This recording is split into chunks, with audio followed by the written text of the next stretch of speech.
I'm like mom level active. I'm like, I'll go to this activity with you, then I'm going to go get a cocktail and lay down.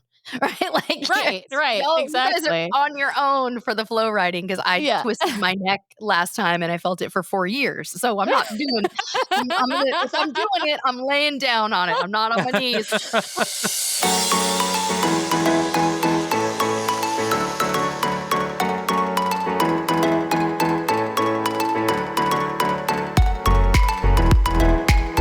Welcome back, everybody, to this week's episode of the DCL Duo podcast, brought to you by My Path Unwinding Travel. And we're going to skip the reviews today because we need to get straight into our guests. Yes. Sam, intro the guest. We have such a fabulous guest today, you guys. Like, you are not going to believe. This is a big get for us. We've got Sheri from CruiseTipsTV joining us today, and I'm like just fangirling out right now. I'm super excited to have you on the show, Sheri. Welcome to the show. Thank you so much, Brian and Sam. I was actually feeling the same way because we all know y'all are the Disney authorities, Disney cruise authorities, and I've never been on a Disney cruise. So I am so excited to be here with you, and I know that we're going to have fun. I know we're going to wing it and just go with it, and I think that always brings some special surprises. Exactly. We are. Yeah. And we love that too. It's just like, it's so fun to like cross over content with other like cruise content creators like yourself, Sheri, because it's like we're all kind of experts in different spaces, right? For us, like really, we are deeply I don't even know what the right word is, into Disney Cruise Line. And we just kind of branch out. Like we dip our toe in the water of like Royal Caribbean. We dip our toe in the water of like Virgin Voyages. But we do not know like all there is to know out there about other cruise lines. You are big in covering like a lot of different cruise lines and providing tips and tricks for cruisers who are interested in sailing on a bunch of different cruise lines. And so we're like so amazed that people like you exist in this world, like, because there's just so much out there, you know? There's so much out there, and I feel like I'm not a cruise expert, and I don't like to position myself as a cruise expert because the moment I think I've got something figured out, the industry changes, a cruise line will change, and there's just so much evolution all the time with cruising. So I like to say I'm a student and not an expert. So we're learning together. Yeah. Well, I love having folks like you on, Sheri, who are, well versed in other cruise lines, because my biggest pet peeve sometimes is that, we're Disney people. Sometimes we get the blinders on and everything that Disney does is great and everything everyone else is doing is not. And I have appreciated our cruises on Royal, on Virgin, on other cruise lines, so we can see kind of what they're up to and then translate that back and say, this seems like, there's a better experience over here for some, or this cruise line really feels like they're getting it right in this area in a way that Disney's not. So I always love to help educate our audience on what else is out there and available, so they spend their vacation dollar wisely, I guess is the way to say it. So, yeah. Well, Absolutely. Sheri, why don't you tell our audience a little bit about yourself, how you got into doing your show, where you sort of started your love of cruising in general, like where did that come from, and how long and exactly what you do obviously we know what you do, but I don't know that all of our audience is familiar with you. I know it's kind of confusing too, because you were saying earlier that all of us have sort of different models with content creation. And I feel like it's so true. We all do things differently. So I was born and raised in California, but 2 years ago moved to Texas. And then backing up a little bit here, I went on my first cruise for my high school graduation present. My mom packed up me and my little brother, who's 4.5 years younger than me, and we went on like Carnival ecstasy. And back then, it was like Kathy Lee Gifford was the spokesperson, right? And cruising was like, I it was love that. not something I heard about. I was like, a cruise ship? What is that? And I was completely in love with it. My mom let me go scuba diving when I was like 17 in Grand Cayman. She let me do a resort course through Carnival. And I was like, what is this world? This world where I can go to Grand Cayman and my meals are all cooked for me and I get to dress up and it's just wonderful. That was in like, okay, now y'all are going to know how old I am here, but I think that was 1991. And Woohoo! so, yeah, back when cruising, all the ships were small, nobody had a balcony, right? If you had a Right. balcony, you were a high roller in like a suite and Yeah. had mahogany wood in there, right? So we had like the bunk beds. My brother was on the bottom, I was on the top, and we crammed three of us into a little ocean view. But I fell in love with it in 1991, and then life happened. went to college, started kind of getting into the 2 income professional working life. And my husband and I were like, go, go, go, kind of finding our way in our careers, climbing the ladder, whatever.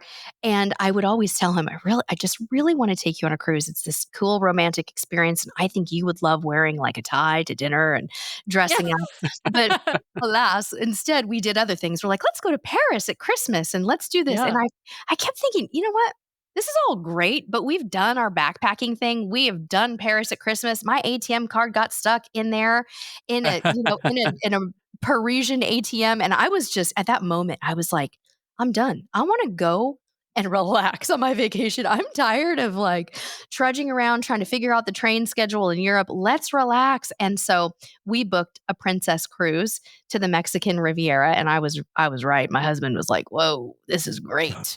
I Yeah. am down with this." He loved going to dinner, dressing up just as I thought. He loved the traditional elements of it. And much like I'm sure you feel when you're on a Disney cruise where it's like the ocean liner feeling, like you could actually Yeah. go for a walk on that deck and it was romantic. It was beautiful.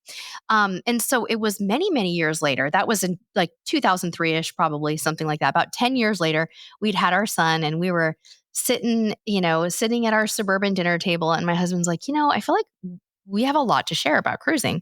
It's like, what if we made a YouTube video? And I looked at him, I was like, what's YouTube? Isn't that where people like post videos about their cats and stuff?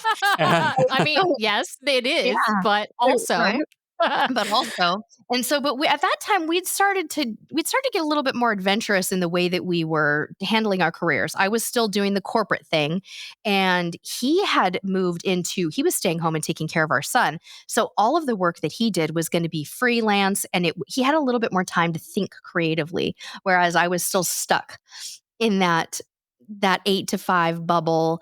And I was in leadership. So I never thought of doing anything else, never would have even dreamed of it. And at that time I didn't either. But we did make a goofy packing video where I like popped out behind a 76-inch suitcase. It was huge, you guys.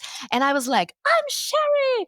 And I had I no need to idea go. what I I'm was going to find this video, by the way. Now that you're telling me about this, I want to doing. find this packing video. So bad, Sam. It's so bad. And anyway, we did it, and the YouTube channel started to grow, and we're like, maybe we could do this once a week. This is kind of fun. And it just morphed, right? Our audience would tell us what they wanted. At the time, every video we did was a script.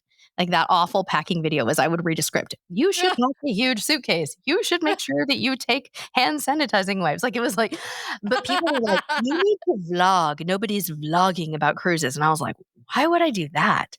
Like, this is my vacation. I don't want to turn the camera around on myself. Plus, what am I going to say? But they wore us down. There really were no vloggers at the time. There were Yeah. maybe 1 or 2 travel vloggers who might have gone on a cruise here and there. So we're like, all right, we'll do it. And we did. We tried it. And then we really pushed hard into the vlogging world for probably a good 3 or 4 years. And it was fun, but it's also exhausting. Yeah. So ultimately, after COVID, really had to reevaluate our channel and think, okay, is this sustainable? Because first of all, we couldn't go on a gazillion cruises a year. I have a corporate job. Couldn't do it. Right. It was, and maybe 3, maybe 4, but then what else were we doing for content? So we pivoted a little bit and went back to the basics of our channel, which was educational content for the most part, whether it's how to pack for this, what to do the moment you book your cruise, what to do 7 days before your cruise, the granular details, almost like if you were to write a manual about cruising and then putting it in video form. So that's the heart of what we do. My passion, though, is packing. I love talking about stuff you can buy for a cruise, Amazon stuff. And so I lean very heavily into the Amazon side of things. And that's a really big part of our business too. The Amazon influencer program is really great for creators. And And part of that Can you is just because pack for me for Alaska? And I we're sure gonna be can. going to Alaska at the Yeah. end of August, and I just need somebody Oh, else to do that for me. I know. I will tell you, Sherry, I'm gonna go obviously onto YouTube and find your packing for Alaska specific video Yes, content because I know obviously that's very different than packing for a Caribbean vacation. yeah, But that's where and it's funny, we live in the Pacific Northwest. So like yeah, I should kind of know what I'm doing. I mean, I have all the stuff. I shouldn't have much that I need to actually buy, but I'm yes, still like, how much do I need to bring? Exactly what do I, like anyway, right. Well, I let's get digress. But real. Let's get real. We all overpack for cruises. oh, I always I haven't met overpack. someone yet who doesn't overpack. So Yeah, yeah. I always, know. always, always overpack. I have Absolutely. some weird unconventional advice for you for Alaska. Yeah. And this is like this it's not like a cover your ears thing, but your audience is gonna be like, "Well, that's a bit TMI." But do you know what you need a lot of in Alaska? You live in the Pacific Northwest. You're already wearing what you need. You need jeans, layers, so shirts, hoodies, a rain layer. You Yep. do need a beanie and a scarf in case it gets a little sub cold, because sometimes you Right. just get a weird cold front. And then really the only other thing you need for that is waterproof you need some kind of a waterproof shoe that's not gonna leak. Like, you know how Yep. sometimes the sneakers have air vents? You don't Yes. want those. You want like a light hiking shoe, light hiking boot, or just a waterproof sneaker and binoculars. Other than that, you're done. But the Okay. weird thing Oof. that people underpack, are you guys doing Disney? Yes, of Yes. course. Do they have laundry on Disney? Do they have laundry? We Yes. do. So that's the one Okay. thing where like you're gonna say underwear, I bet, right? I'm Like, gonna say underwear and socks and t-shirts. yeah. Yeah. And 'Cause it that's where we're usually good because I got don't the pack for laundry. a full week, but I do laundry. Yeah. So if someone's going on Norwegian or Royal Caribbean, though, I would have to say you're probably going to maybe not do laundry your whole time. So you Right. need to double up. You need 2 pairs of underwear, 2 pairs of socks, and a couple t-shirts a day. And then you're fine. And everything else just falls into line and you can buy it on the ship if you forget it. Like Yeah. they all sell windbreakers and scarves. Right. Every cruise ship has really great apparel these days. Oh, we But got. yeah, I got you a. know. I got a really cool Disney Cruise Line did a crossover with Helly Hansen for jackets, and so like I have this like Helly Hansen Disney Cruise It's Line such a jacket. nice one. Yeah, Yeah. I'm like super excited to wear on that cruise. But yeah, Oh, yeah, yeah, that is so amazing. And the other thing is it's a quality product too. So you're going to be Right. more comfortable, you're going to be dry, you're going to be warm, and that's what you're looking for, right? yeah, Yeah. exactly. How many? Absolutely. Sherry, I'm curious. How many cruises have you been on now? I think in the neighborhood of 50-ish. Okay, So all right. not an exorbitant amount really, if you Yeah, think about it. And I left my corporate job 2 years ago, but prior to that, we were doing family cruises. It would be Right. 2 to 4 a year. And when things were tough financially for us, we went through a few rough patches with the economy.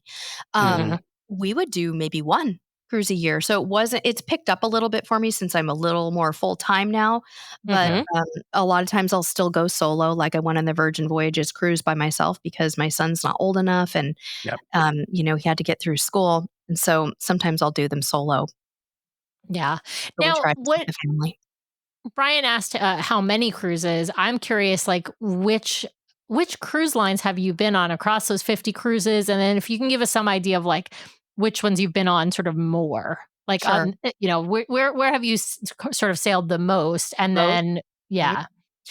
Numbers-wise, like days at sea, I've cruised the most on Princess, Hmm. and I love Princess. We're kind of old at heart in my Yeah. family, and I'm Well, not and you saying like to be that. a little fancy. I get Yeah, and with it's your also husband just wearing the tie. yeah, kinda traditional, right? Yeah. I've noticed though that on a Royal Caribbean cruise, people are just as fancy. It's just a little bit of a different vibe, right? I mean, there's Yeah. no rock climbing walls, but the pools are enormous. You're always going to get a chair. So we've sailed the most with Princess, quite a bit on Carnival, especially in the earlier years. When our son was little and when I was younger, it was like that's what you do. You go on Carnival. Also, as a West Coast resident, when I was living in California, we had Long Beach Yeah. for cruises, and you always had great fun going on Carnival ships out of Long Beach. Didn't even have to fly. Just like you guys with Saddle, you can totally go up to Alaska.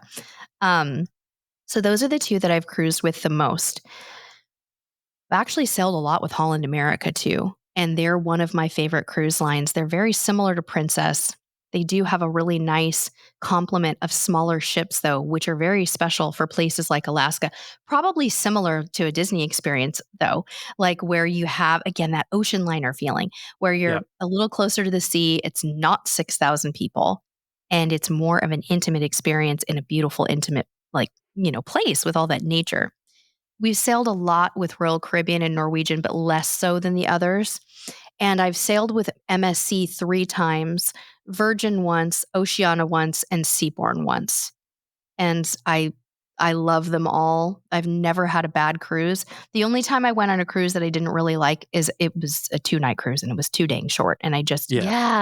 Yeah. that was like torture. You can't But I mean, you can't even experience, like, the ship. You don't even, like, leave knowing where, like, the buffet is, I feel like, if you're on a thank you. 2-night cruise. Yeah, right. Yes. Yeah. What's the cruise line Exactly. you haven't tried, Sherry, that you really want to try? Ooh, Disney, Brian. Well, totally. Disney, that yes. I want to try Disney. It's usually hard for me to justify the price with Disney. I know you hear that all the time. It's like, okay, could I go on 3 cruises or could I go? But I have heard so much about Disney from interesting sources.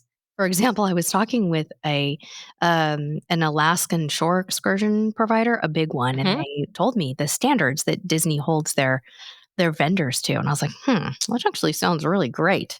So I think that Mhm. we'll do that someday. I'm interested in river cruising as well. Very interested in expedition types of lines. It's really just a matter of when can we do it all, right? Yeah. I'd like to try Viking Ocean. Might do that sometime because right now there are no kids, so I might go with my husband someday. But Yeah. there's quite a few.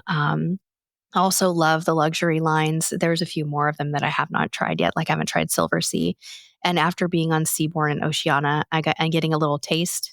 Oh my. And the MSC Yacht Club, wowza. Yeah. Those are really something. And you feel so rejuvenated, when you get home from something like that. It's like spending a week at a spa. Yeah. It's great. Yeah. Amazing. Yeah. Yeah. I'm Mhm. curious across, like, the cruise lines that you've been on, like, who do you sort of think they're for, right? Like, which demographic? Because, like, Yeah. obviously, like, we know, like, Disney has a couple different demographics, I would say. I think Disney is great for multi-generational cruising. Disney is sort of course, known for hitting that sweet spot of family cruising, particularly with younger kids.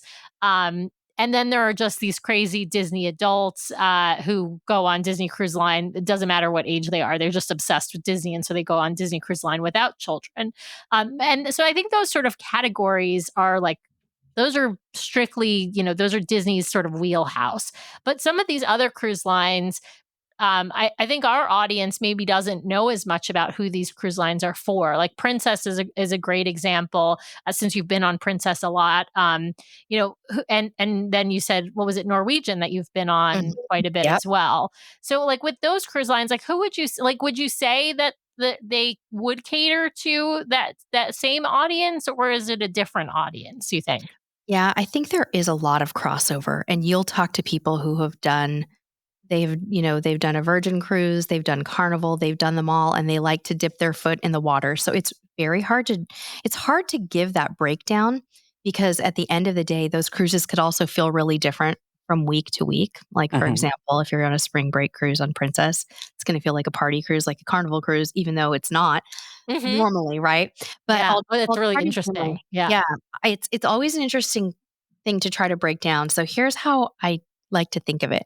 Carnival for me is always going to be like America's cruise line, right? They're the value leader.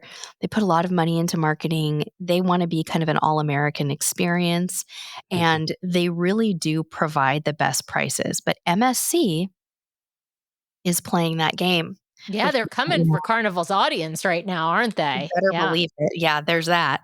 And they do offer some incredible pricing. Like you can get a 7-night cruise in the Caribbean for I don't even know if I could go to the grocery store and, for those prices. Like Well, I mean, you can't MSC's leave Costco for that amount, no, at you least. cannot. Maybe the grocery store, but not Costco, at Not least in Costco. my opinion. No. But they're doing a great job and they're a contender. I think the thing with Carnival, people have to realize is those sailings are really sensitive to the length of the cruise. So like a 2 or 3 nighter on Carnival out of Miami is going to feel like the biggest party you've ever been to in your life. And then you could go on a Carnival Journeys cruise and it could be 90% retirees. So you have to Right. know that it's not super like, it's not necessarily the same thing across. But they offer something for everyone, and Carnival's still fun. It's still one of the most fun cruises, from the sail away party out on deck with an amazing cruise director focused. They're really focused on the cruise director being a big part of the cruise. They do a good job with that. So then if we were to talk about the other big ones, obviously Royal Caribbean's a little easier. I think of Royal Caribbean as, for the most part, for people who have kids of all ages, baby, like infant to teen, who want to go, right? You want to do it all. You want to be on that flow rider, on that rock wall. But they have smaller ships that go into the Norwegian fjords. I mean, what can I say? You can do it all. Yeah. With Royal Caribbean, but cutting edge, obviously, we know they've got the cutting edge technology, the entertainment.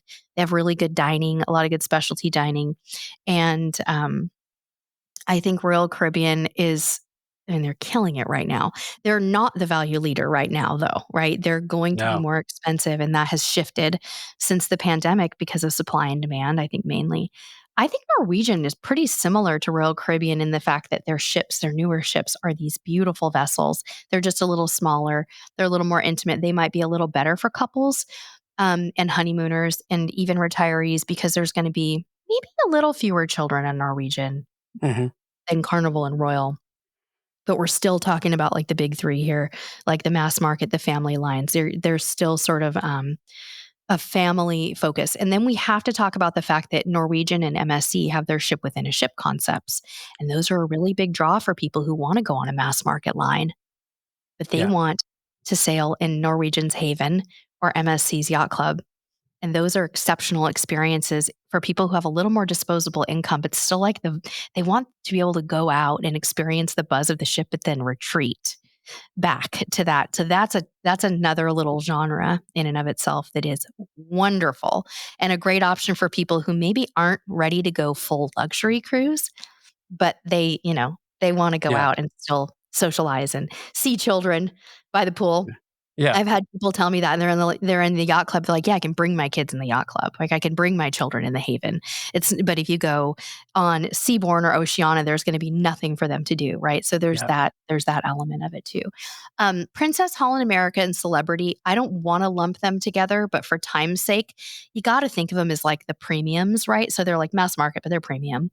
So Celebrity caters to a slightly younger demo than Princess and Holland America, and kind of a working professional demographic sometimes. Some people would say that it's like your 45 to 60-year-old still working, putting money away in that 401k, kind of working professional-ish. But this could be, argued with for hours.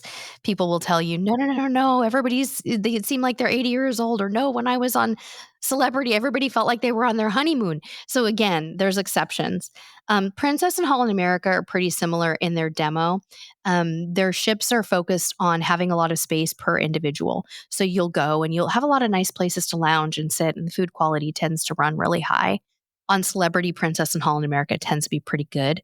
And the service is outstanding on Princess and Holland America. I can speak to more than Celebrity. I haven't done a Celebrity cruise, but the service tends to feel very warm, and the accommodations are just a little bit more elevated as well.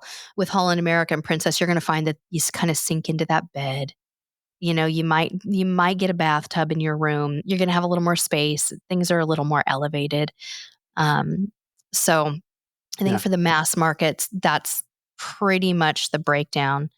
And then, with luxury, it's kind of difficult to talk about because they're all catering to that sort of same audience. You've got the high income retirees, for the most part, are gravitating towards the Seabourns and the Oceanias, but they offer some wonderful products too, and a totally different experience, and the ability to sail into smaller locales, which changes the cruise experience and makes it somewhere, like almost like a cross between an expedition and a mass market at times. I am so curious. So you have seen cruising evolve over a number of years. You talked about, going on the ships with the formal nights where people dress really formal. I mean, I remember renting a tuxedo to wear. Yeah, when we went on Celebrity, you and your dad rented. This was so Sheri. This will age us. This is before we had our son. We went the year we got married. We went 2008, and then in 2010 we went with Brian. We went both times with Brian's folks, and so they took us on Celebrity. And one cruise, they were both like 14 night cruises or whatnot. One was Hawaii and one was Panama Canal. Fantastic. But Brian and his dad rented tuxes. So yeah, sorry, Brian. Actually, no, I Yeah. think I bought that tux. Oh, that's right. That was the one. That was Yeah. the tux I purchased from JCPenney just to own a tux for That's right. cruising. Yeah, yeah. It had belt loops on it, and my tailor was like, "Yeah, this is not a tuxedo." I was like, "Oh, let's just cut those off." But anyway, you've seen the evolution of cruise. I mean, the ships are getting bigger. The activities on board. I mean, when we sailed Celebrity, it was dinner, maybe a variety act show, a bar, something like that. But they didn't have kind of the level of entertainment that they have today. Like, what do you see as like, is that a positive trend for cruising? Because a lot of these ships, they don't look like ocean liners anymore. They don't feel like Right. ocean liners anymore. So I don't know. How do you view this trend and all the change that has happened as you've sort of Yeah. watched cruising? It's hard because most of it is financially motivated, right? Yep. Some of it might be guest motivated. But the part that I think I'm seeing right now that is the most disturbing to me in a way is that the casinos are kind of just getting bigger and they're taking over a bit more. And that seems to be more of a focus on cruise ships. So, bearing in mind, consider the source. I like the old school cruising. I do remember the tux rental thing. You could do it on the ship. It was great. And I'd like to see the cruise companies building mid-sized ships that still retain a little bit of that classic cruising. I think that's one thing that I like about Norwegian right now. If you notice, like Norwegian Aqua and Prima Viva and their new ship that's coming out, Luna, they're not massive mega ships. They're hearkening back a little bit to a big amount of outdoor space and that mid-size charm. So I think there's hope. But I don't like any of it. I think the biggest bugaboo for me, second to the casino thing, is the crowd feeling. Yeah. Right? Like they're booking 3 and 4 people into a room. They're overbooking in the case of some cruise lines, who I will not mention, that did that for a wee bit there, and it's just not cool. You need to come home from your vacation feeling refreshed, and I want cruising to continue to offer that for me. And if it doesn't, I'm going to start looking at lines where it does. Right. And I think that everyone will move towards that transition as we age. You're starting to look for something different in your vacations. As our kids get older, you start to look for different things. So I hope that I hope it stabilizes, and I hope that some lines will keep it simple. Yeah. It's interesting. One of the reasons we love sailing Disney is they don't have casinos on the ships, which just it just kind of takes the air out of it a little bit. It makes it feel much more welcoming, I think, sometimes. I'm curious. You mentioned, as we're getting older, but it's. I was just, I've been reading some news stories about the cruising industry, and it seems like cruising is having a moment with the younger generation now in a way that I don't know that it ever hit for Sam and I. Like, Sam and I went on Celebrity with my parents. It was kind of this, wow, this is something we'll do in retirement kind of thing, or when we were in our late 20s at the time. I was in my late 20s. Brian was in his very early 30s. Like, he was like 30, I think, on that first. That was my first cruise. I was, I think, 27 at the time. But I think we've thought about it as something we would do. But it seems like the younger generation is starting to really enjoy cruising. I don't know, Sheri, is that something you're seeing, or that you have any thoughts about? You bet. I think it is something that we're seeing. And I think that the cruise lines are really smart to target that generation in a different way, right? So where the younger generation might be looking for more exploration, a little bit more discomfort in their travel, exotic destinations, doing meaningful things on their port days, right? We saw a few cruise lines evolve with their humanitarian type of shore excursions. Mm-hmm. I think that that focus is one of the reasons why, because cruising has changed and there really is a cruise line for everyone. So someone in their 20s wants to go on Virgin and party at the beach club at Bimini, they can do that, but yet they can have maybe an enriching shore excursion in the Dominican Republic. So I think a lot of it has to do with smart marketing over time. And also just the fact that that cruising is taking a little bit more of that market share of the whole travel enchilada, right? Like, Oh, right, yeah. cruising really only holds like 2% of this like massive, massive beast of a market. And so I think the cruise companies will continue to do everything and anything they can because isn't that their future, Brian? Like seriously, you're right. If they don't do that, they're in trouble. The problem with it is that sometimes it peeves their loyal fan base. Yeah. So, if you have Princess, for example, Yeah. going a little too let's just say changing things too much. Yeah. Yeah. Trying to put like attractions on a top deck, maybe bringing in entertainment that's a little bit less what people are used to. The loyal fan base is going to start thinking, well, maybe I belong on a different cruise line. So they have Yeah. to Yeah. balance that and still grow their up and coming customer base while they are satisfying the loyal cruiser. I think Yeah, the I it's think such a the hard balance. I'm curious about like I feel like Virgin is doing that, but Virgin is a new cruise line. So they are like trying to tap into this sort of I think a younger, obviously it's a younger market that they're targeting, but obviously without kids. Either you leave your kids at home or you don't have kids, right? So it's a lot of the Yes. double income no kid crowd. But I also think like you can see how they're different with like dress code, I think is a perfect example. I'm curious what you think of that. And I don't just mean for guests, I also mean for crew, right? Like it's a very Mhm. different vibe Oh, when you look across like Princess and Holland, and then you look at and even Disney, and then you look at Virgin. Virgin's doing something very different on dress codes for crew and passengers. I'm curious what you think about that trend and where that kind of maybe even came from. remind me too, Sam, to talk a little bit about Virgin because I did not mean to omit them when I was giving the rundown. And I think Mhm. that we think it's a very valuable thing to talk to people about. But to address the dress code and almost like the crew vibe too, I think it's awesome because I think that the vibe that you are setting up for the whole entire guest experience starts with the crew, with the officers, so to speak, with whatever staff is leading it. And Virgin doesn't even have a cruise director staff, right? They are totally tearing down the rules of cruising and saying, nope, we're not doing that. We have a drag queen that's going to lead you through the week and you're going to love it. Even if you think you're not going to love it, you're probably going to love it. yeah. And the guy serving you pizza at the pizza joint is probably going to have an arm cuff of tattoos and they embrace that. And I think that's the beautiful thing about the industry right now is there's still something for everyone. And I think the cruise lines need to lean into it. They need to lean into what their identity is and provide that for their employees, but then also for their guests. If this is what your guests want, lean into it.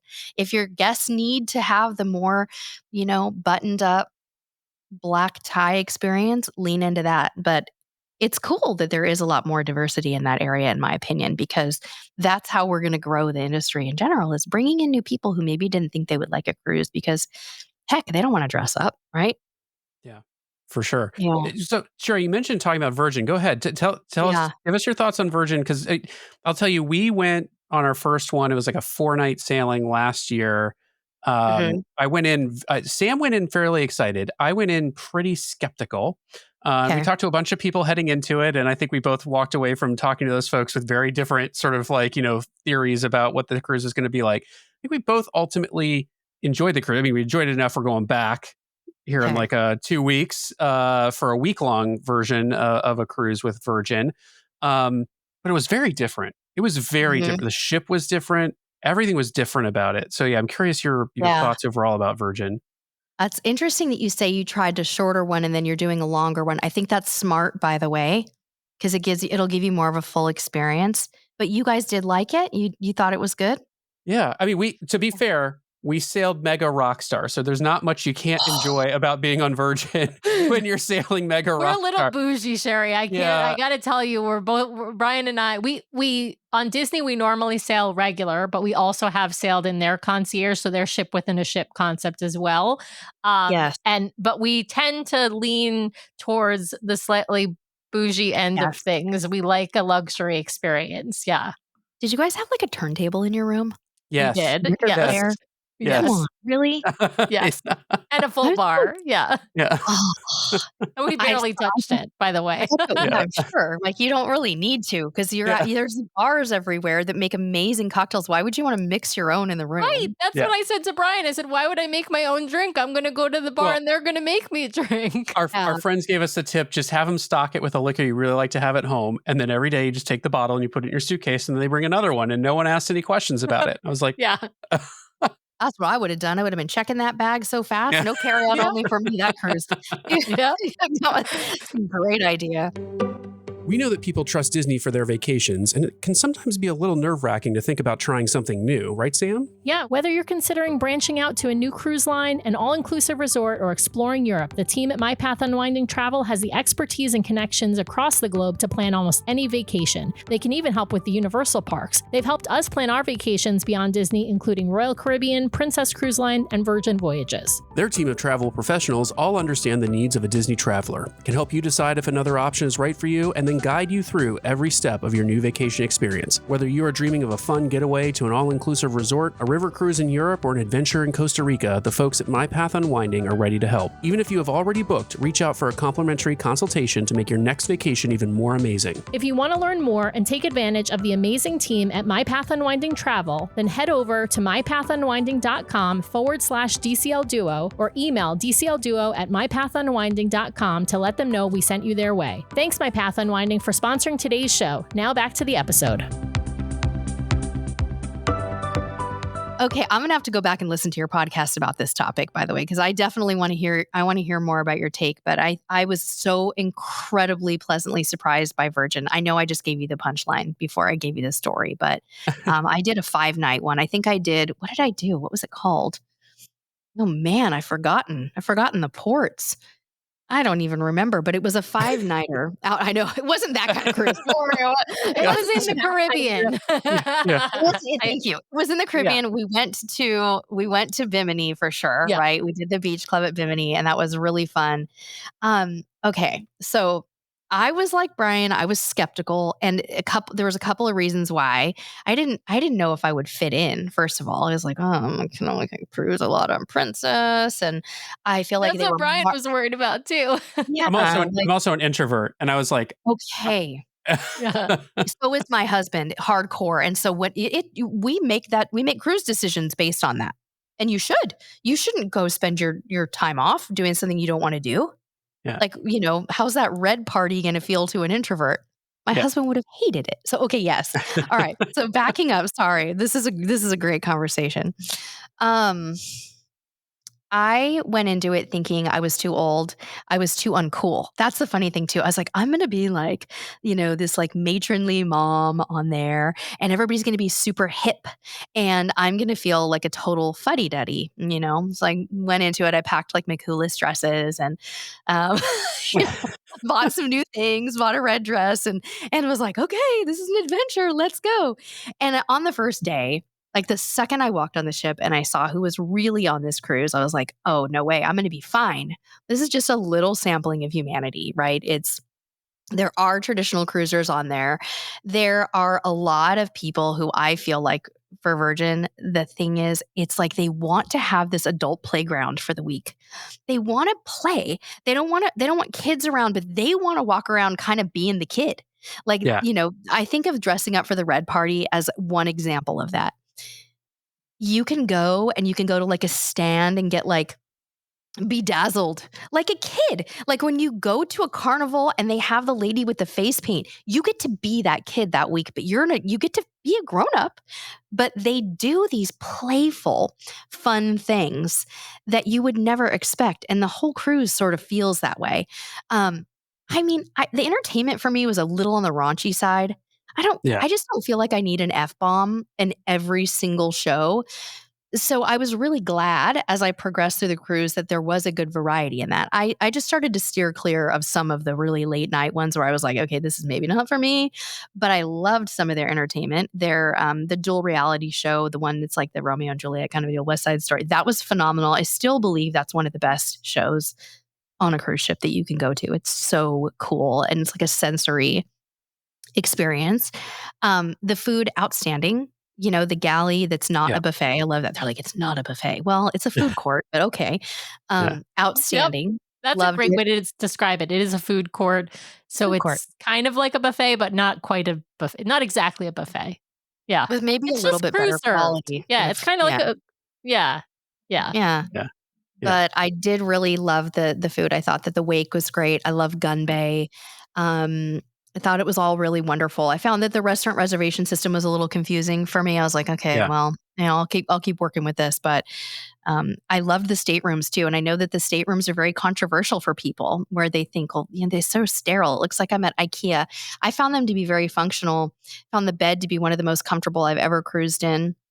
There are some weird things that look like you can't really get cozy in the room, but really they're there for a reason. And I think they've morphed Yeah. where they've added a few little elements to make it more comfortable. And then lastly, I mean, who wouldn't want a hammock on their balcony? Like to me, this is the thing about Virgin that people think it's cool, but when you get on the ship and you sit in that balcony, in that hammock for the first time, you will realize you probably you could spend hours a day in it every day and make that like a central theme of your cruise of just like, I took my Kindle and I sat in that hammock and I found peace again. And I think there's like that's those secret sauce moments on Virgin that happen where you realize, no, this ship is something I can make my own. I can make Yeah. this cruise my own. It does not have to be me out on the dance floor at red night with the drag queen. It can be whatever the heck you want it to be. And it's fun and wonderful. And I cannot wait to cruise with them again. And I highly recommend it to people who want a child-free experience and who are a little bit more okay, though.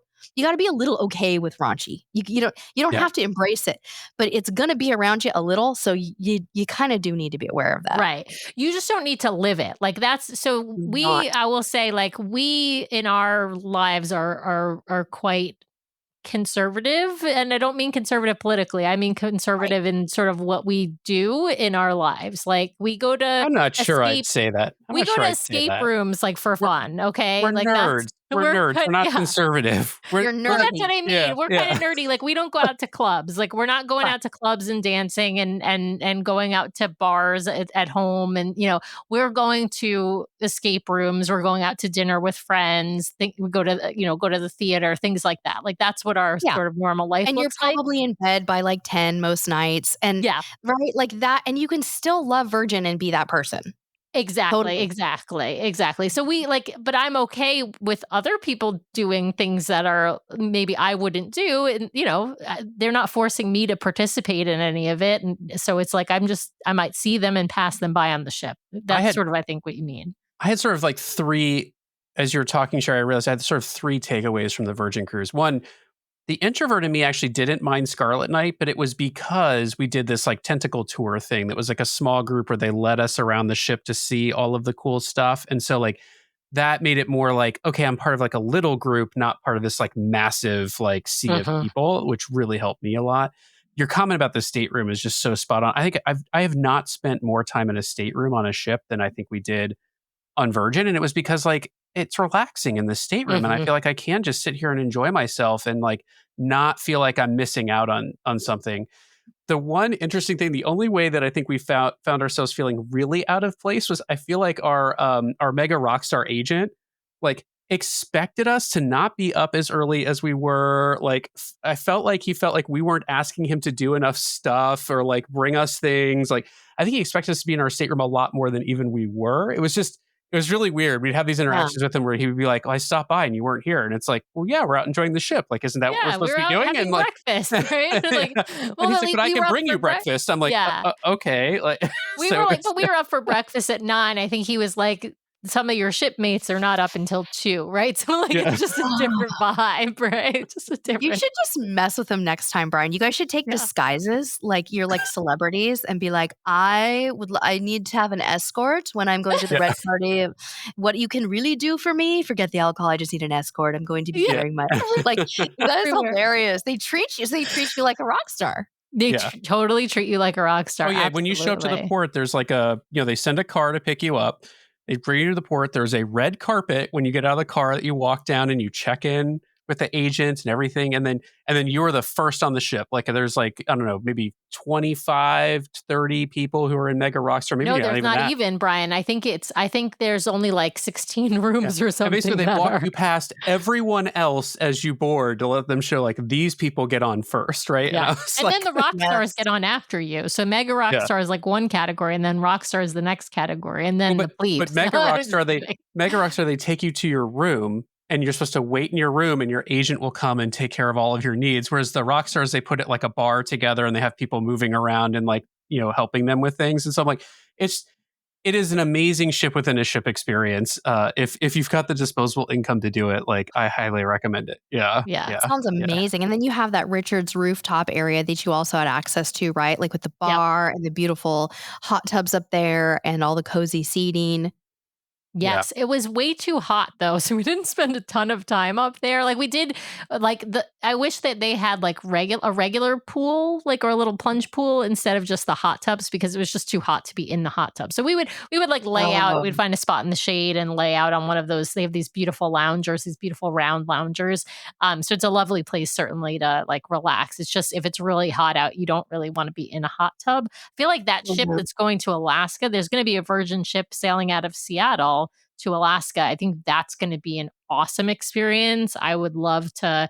I mean, we're going to Alaska, as I mentioned, for our first time, and we're sailing on Disney, and our son's going to be with us. So obviously, we can't do Virgin with an 11-year-old.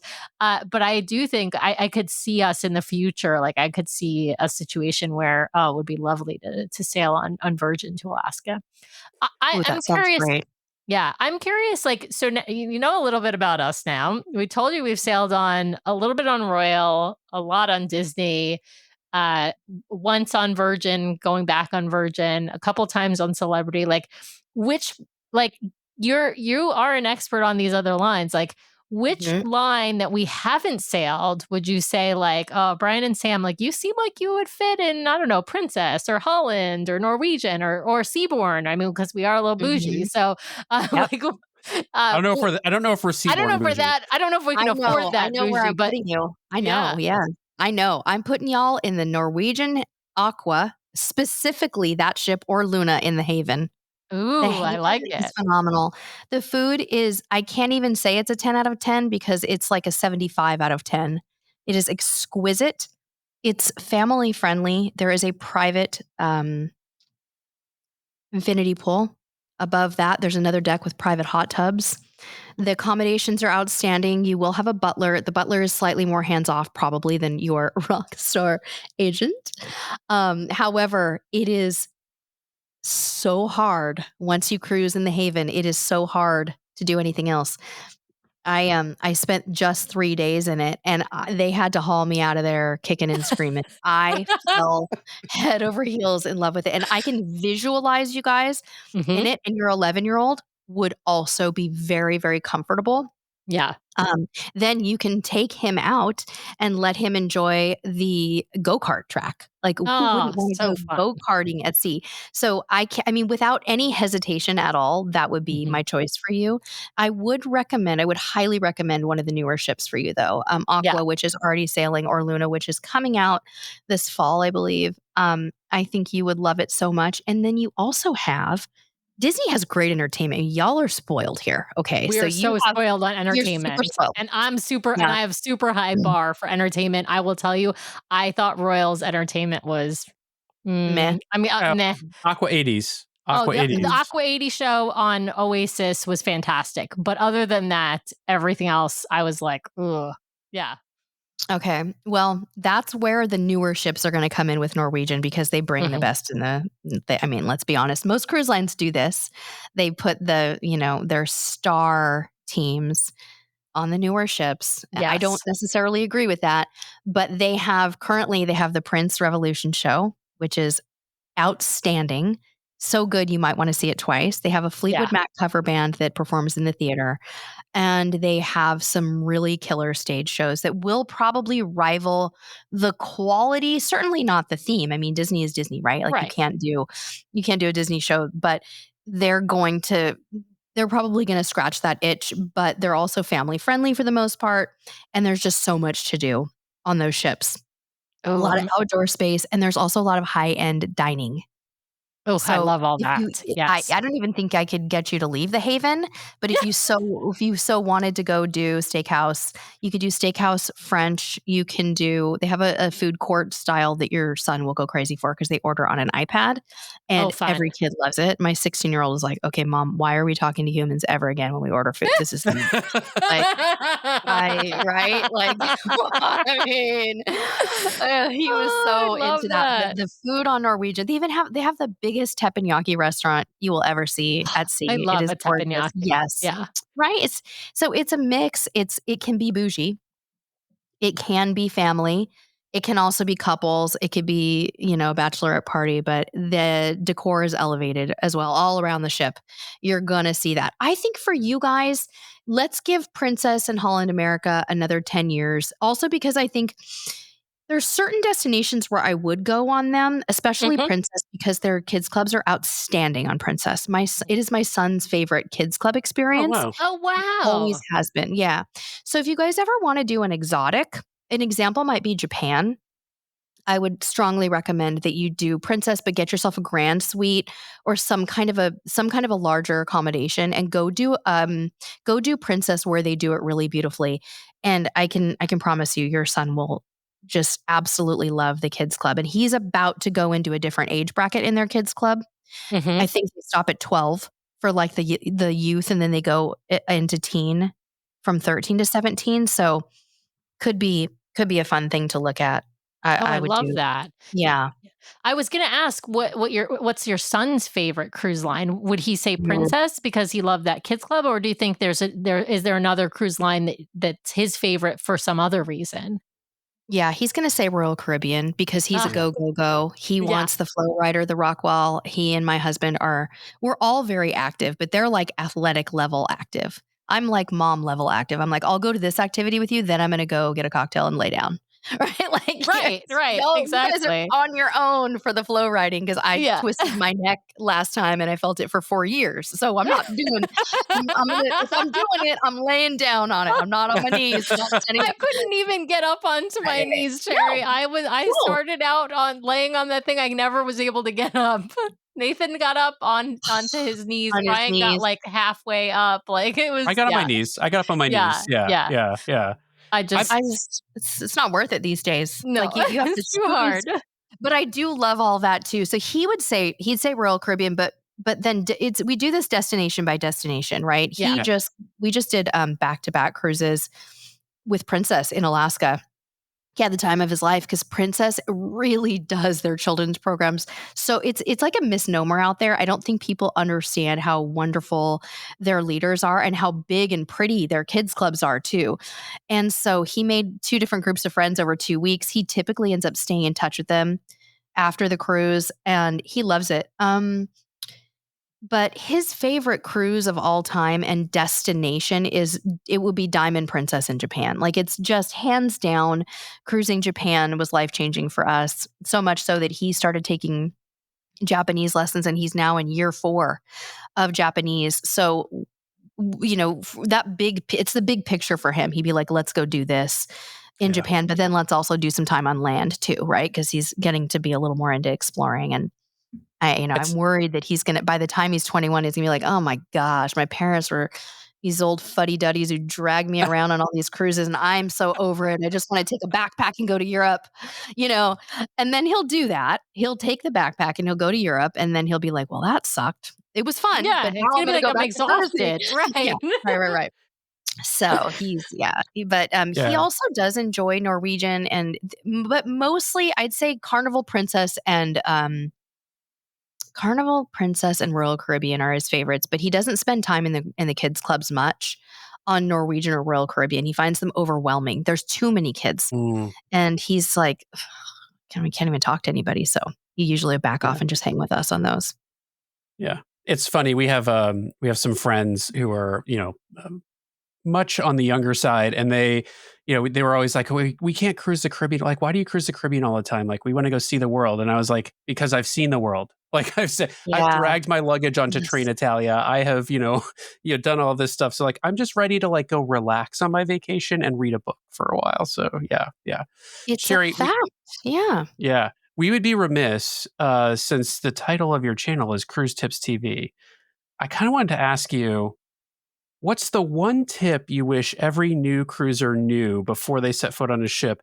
And what do you think like the biggest mistake that a new cruiser makes is? Over planning. It's a great one. Yes. Right? Like, because a lot of us go into it with, there's a type A planner in the family, and then there's your relaxed person who just goes along for the ride. That type A person is very likely to burn themselves out on that first cruise because they were like, okay, I got to print the luggage tags. I'm going to go on Cruise Critic and I'm going to find the menus. I'm going to decide what I want to eat every night. Then I have to, and they freak out. And they also plan a stinking shore excursion every day, and they end up exhausted. It's like, you know what? Leave a little room to sit on the hammock, to do nothing. Give yourself some space to breathe, and just to look each other in the eye and realize you're at sea. You have just discovered this magical way of travel. You don't need to overprogram yourself. You don't need to book 50 specialty restaurants. You need to walk on the ship with a wide-eyed sense of wonder and just let yourself fall in love with it. And also, if you have a bad first cruise, this is a different tip. Be careful. Don't judge cruising as a whole. Think about what decision that you made. I feel like I'm talking to a teenager. Think about the decision you made. Right. Make sure that you made the right decision, and know that there is a cruise for pretty much every personality, every travel style, every level of formality when it comes to like what we were saying about dress code and everything. Yeah. So if you have a little bit of a bad one, maybe reevaluate and talk to folks who know a little bit about cruising. And that's particularly true if your first cruise was like a 2 or 3 or 4 nighter. Yeah. There is no way to compare a 3-night cruise to a 7-night cruise. They are totally different from the standpoint of relaxation, from connecting with your loved ones, being able to have that time. Maybe just put your phone in the safe if you can disconnect a little bit and go back to that classic element of what makes cruising so special. That's such a great tip. It's funny. Sam and I swap roles. So I'm the type A planner coming into the cruise, and Sam is along for the ride. But the moment we get on the ship, Sam is go, go, go, go, go, go, go, doing all this stuff. And I'm like, where is the pool and the lounger? That's all I need. Yes. Yeah. This is true. Really? It is. It's we completely swap roles. Like he does all of like the pre-planning booking stuff. But then once we're on the ship, I'm like, I want to go see and do everything. Now I will skip some things in order to get some relaxation in, but I do have a bad case of FOMO. And so if if there are things that are like really big, or if there's things that are new, especially on Disney, to be fair, part of it is when there's things that are new, everybody expects me to go see them and do them. And so I feel like I have to. I don't want to disappoint anyone. And so I do try and go. But I also Yes. when there are things that are new, I do it once and then I don't necessarily do it again. If I didn't love it, I'm not going to do it again. Right. So I do have part of it is, that FOMO situation, but also, some of it is I feel like I have to try most things at least once. So I try to get some balance, but Brian's right. I am a little bit too frenetic in that I try and do too many things. But funny enough, we give the same advice I think that you give about pacing yourself. And I also especially to new cruisers, I like to give the advice of pick the one thing that you really want to do on that day, right? And prioritize that over everything else and do that thing, right? Because there's especially on Disney, there's a million activities going on. And if you don't prioritize the one thing you want to do, you're going to end up like missing it Well, probably. well, and I think they're a big part of sailing on Disney is kind of that magic and whimsy that they bring into things. And if you're overscheduled, you're just going to miss the random opportunity where Goofy's sleepwalking at night down the hallway, and like Right. that's a fun thing to see. Or Mickey's out on deck doing his exercises, in his On the running running outfit. track. Yeah. Yeah, because you're going to be in the D lounge doing trivia because the 15th trivia of the day or whatever it is, right? So yeah, Yeah. yeah.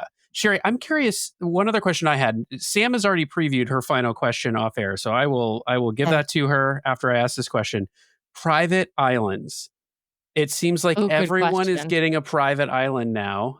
It's funny enough, Disney was the first, and now Royal's got 2, 3. Actually, they have 3 basically private, not private Mhm. islands per se, but private destinations, Destinations, including it. right? Yeah. Yeah, and some in development. Yep. Yep. What do you think about all of these? Like, do you think it detracts from the port experience? Do you think it adds to the port experience? Like, what's your thinking on these sort of more private destination experiences? Yeah. My personal opinion is I love them. Yeah. I always look forward to it. I feel like it's controlled, and usually they're very clean. And if I just want to get back on the ship and not plan anything for the day, I feel like I'm going to have those basic creature comforts like a pool that I can go hang out in. I love my favorite of all of them, in case that's coming as a question. I got to say, Perfect Day at Coco Key is outstanding. Royal Caribbean has just nailed it. And when we go there, we get the water park pass every time. And then we just go hard and try to hit as many slides as we can. It is so clean. The food is free. The drink package works on the island. Thank you, Royal Caribbean, for that. And it is a dream come true destination. I've booked cruises on Royal Caribbean because they had 2 days there. I was like, oh, I'm doing that one. Yeah. I Ooh, a love double them. dip. Love that. Yeah. Yeah. Yeah, they're great. And then you have Norwegian has Great Stirrup Key and Harvest Key. I like Great Stirrup, and they even have bougie cabanas for you guys. So when you are on Aqua and you are in the Haven, you can get a cabana at Silver Cove and go live the cabana dream. But they're actually villas. I'm sorry. They're not. They're little houses with showers, but they're actually like, concrete structures. They're not really like straw cabanas. Yeah. I think that's genius though. And they have like a Moët champagne bar, and it has like the Moët logo all over it. And there's like all this posh seating, and you can take that experience there. Princess has Princess Keys, white sand beaches, simple, beautiful, just the perfect little slice of the Bahamas. And then really the most glorious of all, if we're not talking like Royal Caribbean's Perfect Day, which is more of an adventurer's paradise. They have chill and they have cabana, they have couple stuff, but just for sheer serenity, Half Moon Key is outstanding. So Holland Ooh. America and Carnival both use it. They're building another part of the island called Relax Away, and that's going to be more of a chill experience. But Half Moon Key has the most powdery white sand you'll ever see. And when you walk in the water, you look down, you can see every bit of your toes. It's like this turquoisey, classic. You see it in the movies water. And every time I go there, you'll be kind of moseying back to the tender, and you'll just see people who they don't want to leave. They're picking up a shell or two and they're walking back, and they'll just look at you, and they maybe haven't had a vacation in a year or 2 or 5. And they'll say, this is my idea of heaven, because it's really kind of unspoiled, and there's no waves. It's like I don't know, it's not a lagoon. It just, for one reason or another, because of the way it's situated, it's always this like blissfully calm water, and it's fabulous. But I love them. I think they're great. Yeah. I think it's smart too. Sometimes you got to contain things if you're a cruise company, right? You don't know. Yeah, obviously you can't help weather, but there's been all kinds of political unrest in certain areas, like Labadee in Haiti became a place that Royal Caribbean couldn't use for a while. But generally speaking, the private islands are so easy to control. And I think when you control that, you also can control the guest experience. Yeah. I hope that they don't get carried away with $4,000 a day cabanas. I think Royal Caribbean has kind of gone off Yeah. the deep end with what Oh they're my God, charging. that new one in Nassau. Did you see that? The new Yeah. one in Nassau, there's going to be a $10,000 cabana. Now, it does include 12 people's entry to this. It's Right. basically it's a private destination experience that you pay for access to on Royal now. Yes. And it's in Nassau. But Yeah. I was like, wow, I know 12 people is a lot of people, but still like $10,000 for a cabana. Like, you right? could buy a whole cruise for that. I I mean, know. you It's could one buy day. One yeah. day. So one day, that just seems Which it seems which like they've kind of lost their mind there. which private island is it that's up from Lookout? Sam, is that Half Moon? It is Half Moon, yeah. Yeah, It's on, yeah. Eleuthera, yeah. And Eleuthera, you can yeah. see it from there? You You can can see the see it ship. So from the ship. Disney and the other ships, they dock on the same side, but Disney's beach is on the opposite. Most of its beach is Oh, on the wow. opposite side of the island. So yeah, we've experienced the powdery white sand. It's beautiful. It's glorious. Oh, Yeah, Glorious. Eleuthera is amazing. So So it's good. the southern tip of Eleuthera Eleuthera. that Disney now has as its second Yeah. private Ugh. destination. Yeah, it's incredible.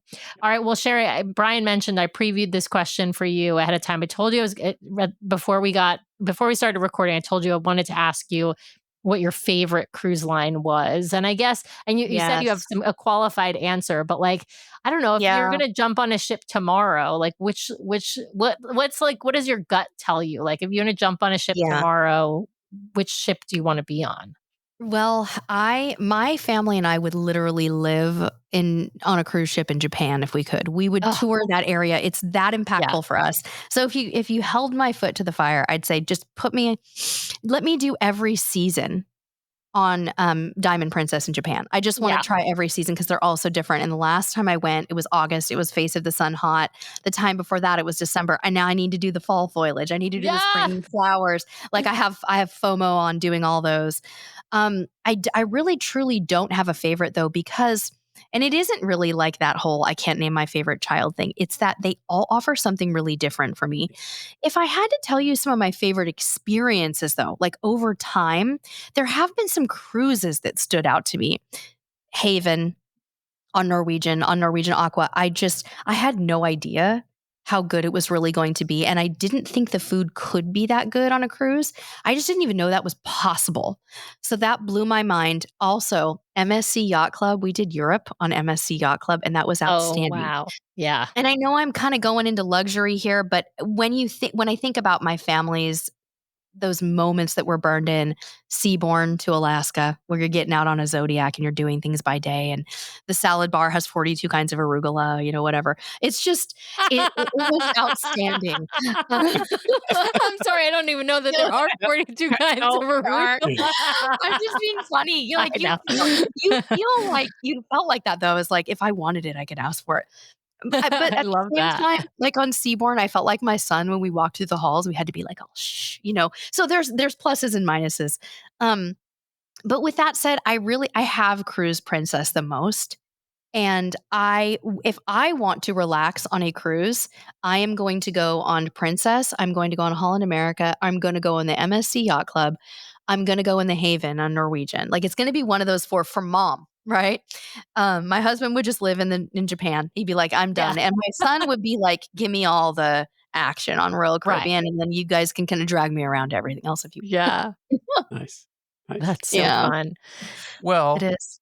Sheri, we have so appreciated being able to spend some time with you. If you ever get on a Disney cruise, I mean, we really need to get you to Castaway Cay because I'd love to hear what you think of Castaway Cay. And Lookout Cay. Oh yeah, my and Lookout Cay. goodness. But if you ever set foot on a Disney cruise ship, I hope you will reach out because we would love to hear what your thoughts were about Disney Cruise Line. But Yes. just have so appreciated being able to spend some time chatting with you and you taking some time to chat with our audience. It's been just fantastic. So thank you so much. Thank you so much for having me. It's been such a pleasure. I feel like we're sitting in the same room. I feel like I've known you guys forever and that we're just here having a cup of tea, talking cruise. It's been so wonderful. So thank you for the invitation.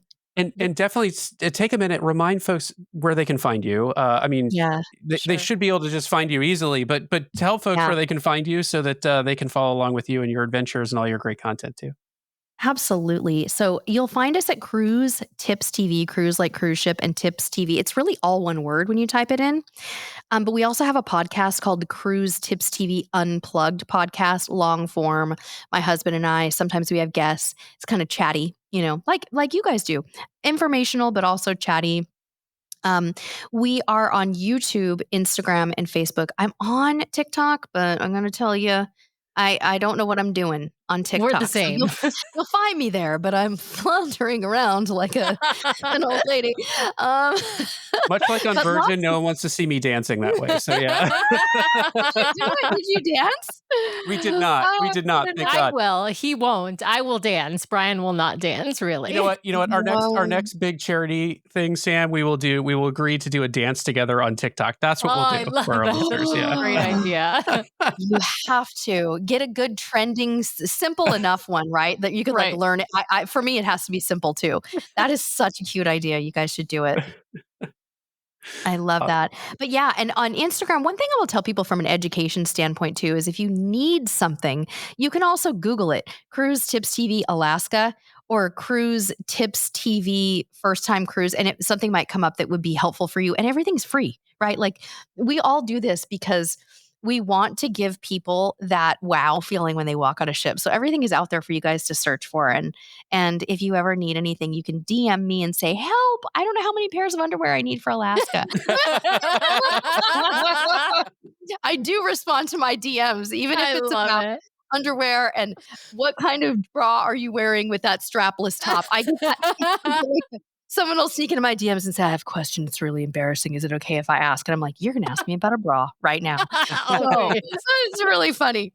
But yeah, absolutely. I love that. Oh my God, Sheri, it's, as Brian said, it's been such a pleasure having you. You are just delightful. We are big fans. I'm so appreciative. I know Brian is too, that you were willing to come on our little show in our corner of this cruising world. But thank you so much for joining us. It's been so amazing. Thank you. And I hope I can convince you guys to come on my podcast sometimes too. I have an idea for a show and I'll tell you after. Sounds great. Okay, good.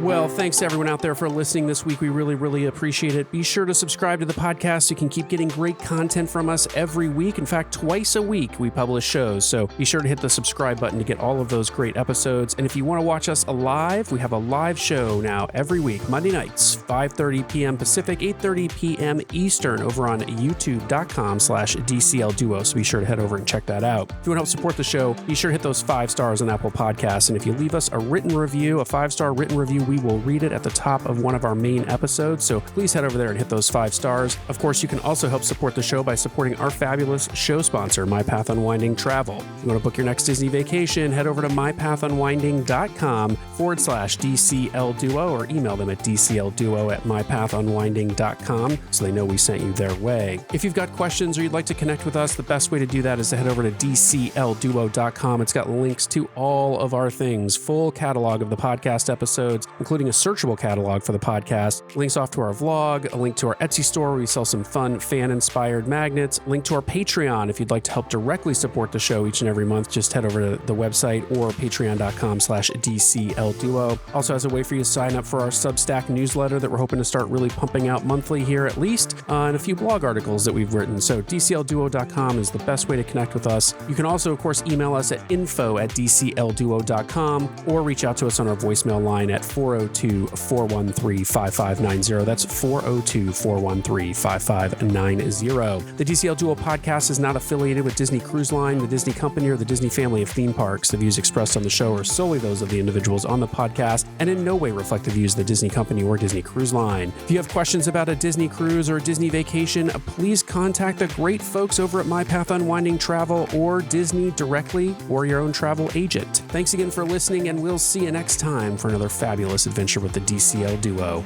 Good night.